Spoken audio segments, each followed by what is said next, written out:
कक्षाई शोध यह दर्शाते हैं कि अधिकांश विद्यार्थी गणित को उसी कक्षा में जो अन्य विषय वे पढ़ते हैं उससे अधिक कठिन समझते हैं। ठीक है ना। तो गणित की प्रकृति का निम्नलिखित में कौन सा पहलू इस भय को बढ़ावा देता है? तो ये जो भय है, भय क्या है? गणित के सब विषय का जो भय है उसके लिए पूछना है कि कौन सा बढ़ावा देता है। तो इसमें पहला क्या है? गणित का विस्तृत ज्ञान भंडार। ठीक है ना। तो ये सही नहीं है। क्यों? ये तो विस्तृत ज्ञान भंडार है, तो उसमें क्या अगर ज्ञान होगा, भंडार होगा, तो उससे भय नहीं होगा। ठीक है ना। दूसरा, गणित में दिए गए प्रश्न के अनेक उत्तर होने की व्यापकता। तो अनेक उत्तर हो सकते हैं, तो इससे भय पैदा नहीं होता है। ठीक है ना। उससे समझ पैदा होती है, क्रिएटिविटी आती है।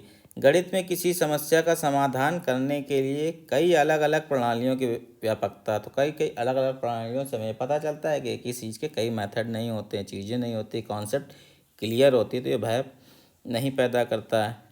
लास्ट हमारे पास क्या है? गणित में प्राथमिक अवधारणाओं की अमूर्त प्रकृति। The abstract nature of primary concept in mathematics. जो बेसिक कॉन्सेप्ट होते हैं ना गणित के, उन्हीं से बच्चा डरता है। जो अब्स्ट्रैक्ट नेचर का मतलब होता है प्योर। ठीक है ना। तो जो अमूर्त प्रकृति है गणित की, बच्चों को उससे भय लगता है। तो आंसर इसका यही हो जाएगा, ऑप्शन 4।